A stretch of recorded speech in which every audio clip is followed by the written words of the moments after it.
Main जो motive था, जो इनका लक्ष्य रहा, मुझे नहीं पता था ये कैसे प्रोग्राम करना है। इन्होंने आगे बढ़े, मैंने इनका सहयोग किया। इनका इस प्रोग्राम को सफल बनाने के लिए बहुत बहुत धन्यवाद। मंच पर बिजली विभाग के जी शमशेर सिंह दैया जो अपना संबोधन कर रहे हैं। संविधान के समर्थन में और समाज को बचाने की जो मुहिम छेड़ी है, ये जरूरी है, क्योंकि फिजिकली तो संविधान को हम दिक्कत नहीं है, फिजिकली उसका कोई कुछ नहीं बिगाड़ सकता, लेकिन जब उसके अंदर ही सारा रेनोवेशन कर दिया जाएगा, उसके अंदर बचेगा कुछ नहीं, तो उसके अंदर जो गतिविधियां हो रही है, उसके खिलाफ जो काम हो रहे हैं, हमें उनसे सावधान रहना है। वैसे फिजिकली संविधान दिखाने में वो कहेंगे कि हम संविधान को मानने वाले लोग हैं, लेकिन उसकी फिजिकली ना छेड़कर उसके अंदर रेनोवेशन कर रहे हैं, उसके अंदर जो संस्थाओं को तबाह करने का काम कर रहे हैं, उससे हमारे समाज को नुकसान हो रहा है। उन संस्थाओं को संभालने की, उनको संस्थाओं में जो संस्थाएं रहेंगी तभी हमारे समाज का अस्तित्व रहेगा, क्योंकि संविधान से ही हमारे समाज का अस्तित्व बंधा हुआ है। आज तक जो कुछ भी प्राप्त हुआ संविधान के माध्यम से मिला है, उससे पहले कुछ नहीं मिला और उसके बाद तो मैं तो एक कर्मचारी हूँ, एक पद पर कार्यरत हूँ। मैं तो एक बात कहना चाहता हूँ, कहीं भी रहे ऐसे कर्मचारी, समाज के प्रति हमारी भावना होनी चाहिए, समाज के प्रति भावना होनी चाहिए। हम जहाँ भी रहे, जिस काम पे भी रहे, जिस पद पे भी रहे, हम वहाँ समाज का भला कर सकते हैं, जो हमारे पद की बात होती है, और वो करना चाहिए। और मैं थोड़ा उदाहरण आपको दूंगा, शायद ये देना चाहिए कि, पर मैं चाहता हूँ देना चाहिए कि मैं कैथल डिस्ट्रिक्ट का चाहिए एसोसिएशन का प्रधान रहा कई साल लगातार। तो मेरे सामने एक ऐसा मामला आया, हालांकि वो साथी हमारे से कभी अटैच नहीं था, समाज में भी उठना बैठना नहीं था, मेरा यही साथी था। किसी फैटल एक्सीडेंट में उसको सस्पेंड कर दिया गया, और यूनियन, जिस यूनियन में वो चंदा देता था, जिस यूनियन की वो पैरवी करता था, नारे लगाता था, जिंदाबाद मुर्दाबाद करता था, उस यूनियन ने चीफ को ये कह दिया कि इस आदमी को बाहर नहीं करना किसी भी कीमत पर, ये मरवा देगा, बहुत गंदा आदमी है। उसके प्रति ये भावना उन लोगों की थी, तब हाथ करके उसको कुछ नहीं देखा। हालांकि मेरे पास पहले कभी नहीं आया हो, तो मेरे पास आया, प्रधान जी ऐसे ऐसे बात बन गई और कोई मेरी सुन नहीं रहा, और आपको सुननी पड़ेगी, आप बताओ। तो साथियों, बात भी ना होने वाली थी, क्योंकि पर तक बात पहुंच चुकी थी। तो मैं इस मसले को लेकर एससी साहब के पास गया, SCPS रंगा जी थे, जो हमारे समाज से थे, और हमने उनको पहले इंट्रोडक्शन दे दी कि हम समाज के काम करके आएंगे और आपको करने पड़ेंगे। तो मैं उनके पास गया, तो मैंने बात करी, सर ऐसे करके इसको बाहर कराना है, कि हम कहीं कोई करते राजनीतिक तौर पर अपने मन में भावना रखें, उसका भला करें। आप सभी का मुझे बहुत बहुत धन्यवाद, आपने मेरी बात सुनी इसके लिए धन्यवाद। जान बचाओ समाज बचाओ के संयोजक सम्मान से भी ज्यादा प्रतिष्ठित मेरे सामने जो सुनने की हिम्मत लेकर और वक्त निकाल कर आज इस मिशन में अपना योगदान। जय भीम, जय भीम। देखिए, मेरे से पहले वक्ताओं अच्छा बोलने वाला नहीं हूँ, लेकिन वहां पूर्ण सिंह IPS साहब प्रशासन की क्रूरता और प्रताड़ना से तंग आकर आत्महत्या करनी पड़ी। बहुत से समाज ऐसे हैं जिनमें IPS SP भी नहीं, DSP भी नहीं, लेकिन अनुसूचित समाज में ADGP के पद पर जाकर यदि कोई एक इतना उच्च अधिकारी आत्महत्या करता है तो ये एक बहुत बड़ी खोज का विषय है।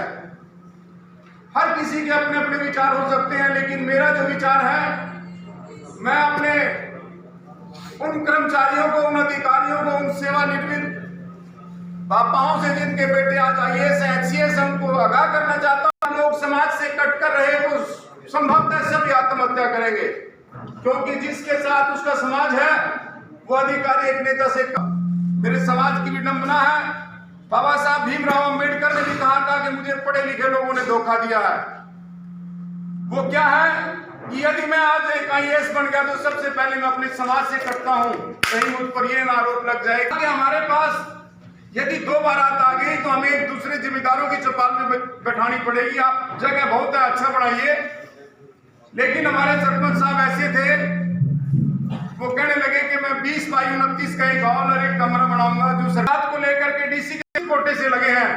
अनुसूचित कोटे से आपने छात्रवृत्ति लेकर पढ़ाई की और आपने अंबेडकर का बहुत बड़ा ऋण चुकाना है, इसीलिए अपने समाज से कतराना है।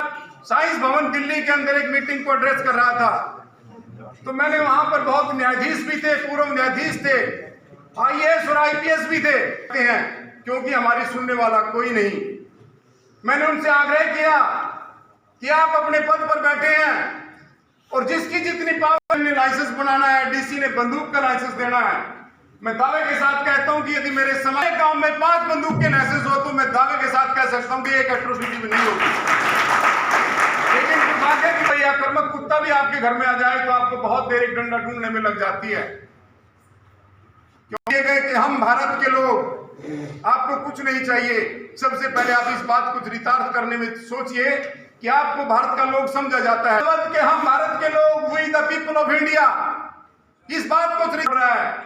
आजादी के 75 रोटी की चिंता करते हैं, उसके बाद अपने घर के पीछे चीफ सेक्रेटरी साहब हमारी, ये नहीं तो आप पहली और आखिरी पीढ़ी होंगी जो बाबा साहब के दिए अधिकारों का प्रयोग कर पाएंगे, अन्यथा गुलामी आपके दरवाजे पर दस्तक दिए खड़ी है। क्योंकि जिस प्रकार से देश के अंदर प्रशासन और न्याय सकता, आप यदि इस भारत में रहकर ये समझते हैं कि आप 5000 साल से दबे हुए एक बार उठे हैं, कोई आपको, लेकिन आजाद रहना बहुत बड़ा संघर्ष और चुनौती है। मेरे समाज के प्रबुद्ध साथियों, मैं आपसे आग्रह करना चाहता हूं कि हर रोज हर किसी के साथ एट्रोसिटी होती है, और मैं विशेषकर जो मेरे सामने एक ही बात की जरूरत है कि आप उन लोगों को ये कह दो कि मेरा समाज अब सोया हुआ नहीं, हम हर एक चीज पर निगहबान है। यदि हमारे अधिकार पर कुठाराघात किया तो हम ईंट का जवाब पत्थर से देंगे। मैं ज्यादा बड़ी बात ना कहते हुए, मलखान ने एक छोटी सी पहल की थी, गोरंडा से आया, इसने वीडियो सुनी, इसने देखा कि बाबा साहब के सम्मान के प्रति कोई दुराचारी बोल रहा है, इसने आकर के समझिए कि आपने थोड़ा सा ऋण अदा किया है। जो मैं ये कोट कुर्ता पजामा या टाई पहन कर यहाँ खड़ा हूं, ये मेरे बाप की देन नहीं, कार केवल बाबा साहब ने दिया है। पानी का गिलास पीते हैं, जो प्रताड़ना है उसका शिकार रहा हूं, उसको बाबा साहब याद आना चाहिए, क्योंकि आपको सिर्फ उठाए हुए हो। बाबा साहब एक नाम नहीं, बाबा साहब साल के अंदर 11,000 पुस्तकें, और इस भारत में ऐसा संविधान दिया नहीं हुए। त्याग करके हमें दिखाओगे तभी हम भारत से जाने का कि 15 अगस्त को हमें आजादी मिली, 1950 को मिली, तो 1768 प्रस्ताव ऐसे आए थे खत्म किया जाए। अभी आपने प्रधानमंत्री नरेंद्र मोदी का बयान सुना होगा कि 80 से 90% सनातनी थे। मैं मानता हूं थे, लेकिन वो किस लिए थे आपको सोचना होगा। वो सिर्फ इसीलिए थे कि आपको ज्यादा अधिकार न मिले और इकट्ठे होकर बाबा साहब पर दबाव बना करके आपके अधिकारों को कम कर सकें, और वही उन्होंने काम किया। जब बाबा साहब हिंदू सक्सेशन एक्ट पर बोल रहे थे और चाहते थे कि ये लागू हो, तो इस देश के तथागत राष्ट्रपति ने, श्यामा प्रसाद मुखर्जी ने, पंडित मदन मोहन मालवीय ने और उनकी पूरी टीम ने ये कहा था कि महिलाओं को अधिकार देना शास्त्र सम्मत नहीं है, इसीलिए मैं इस एक्ट पर हस्ताक्षर नहीं करूंगा। ये इस देश के राष्ट्रपति की बात थी। आप सोच, नव निर्माण करना पड़ता है, लेकिन हम उस बात को भूल चुके हैं। कहां से प्लॉट मिलेंगे जब जगह बोला जाता है। आज देश की बहुत क्रूरतम प्रणाली न्यायिक व्यवस्था पर भी हावी है। प्रेस का तो आप हाल देख ही रहे हैं। आप लोगों के पास आपके विचार, आपकी आवाज को ऊपर पहुंचाने के लिए सिर्फ एक संगठन है जिसमें लिखा है समाज बचाओ जाएंगे। साथियों, मैंने इस कुरुक्षेत्र में ही रह करके शिक्षा प्राप्त की है, यहीं से सीखा है कि हमें समाज के लिए कुछ करना चाहिए, लड़ना। आप अपने समाज की बात उठाएंगे, लेकिन उस नेता का जो बाबा साहब के खिलाफ खड़ा करके उन लोगों ने जो बाबा साहब की आवाज को दबाना चाहते थे बनाया था, तो उसने कहा कि मैं जो मेरी सरकार या मेरी पार्टी कहेगी उसकी बात करूंगा। साथ समय का अभाव है। आज का जो ये प्रोग्राम है, मैं आप सबको इसके लिए बधाई देता हूं। सबसे पहले तो आप एक मकसद से, एक उद्देश्य से यहाँ इकट्ठे हुए, और मकसद और उद्देश्य और आपका जो पूरे देश में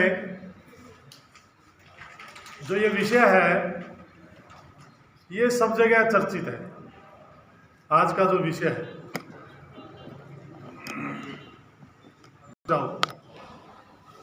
आज का जो ये बैनर लगा हुआ है यही विषय है, इस पर है हम चर्चा करने के लिए इकट्ठे हुए। और बहुत ज़्यादा विस्तार में नहीं जाऊंगा क्योंकि आप सब बुद्धिजीवी लोग हैं, सब जानते हैं, संविधान की जानकारी है आपको। और शुरू से लेकर आज संविधान में किस तरह से बदलाव हुए और किन परिस्थितियों में हुए और किन किन लोगों ने किए, क्यों किए, वो सारा कुछ आपको ज्ञात होगा और ज्ञात होना भी चाहिए। सबसे जरूरी बात तो यही है कि हमें सारी बातों का बाबा साहब डॉक्टर भीमराव अम्बेडकर ने स्थितियों में कितने खतरे मोल लेकर अपनी जान की बाजी लगाकर, वो सारी बातें मैं नहीं दोहराना चाहता। तो सबसे बड़ी समस्या है जो मैं समझता हूँ, जो मेरा अपना विचार है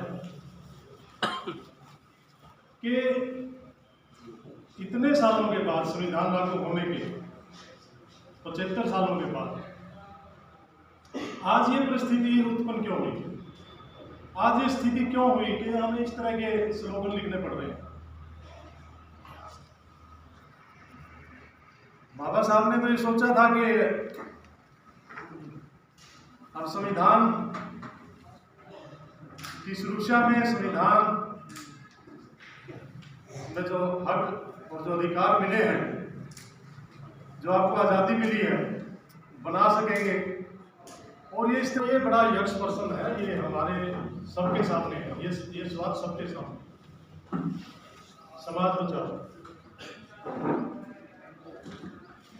बाबा साहब ने कोई एक जाति को कोई ना तो संविधान दिया बनाकर, ना किसी विशेष वर्ग को, ना धर्म को, ना संप्रदाय को, किसी को भी नहीं, पूरे देश के लिए, पूरी देश की जनता के लिए संविधान बना। लेकिन विडंबना ये है कि हम जातियों में और ये मान लेते हैं कि हम उससे लाभान्वित ज्यादा हुए हैं, और वही व्यवस्था आज हम पर राज कर रही है, उसी का वंशव है।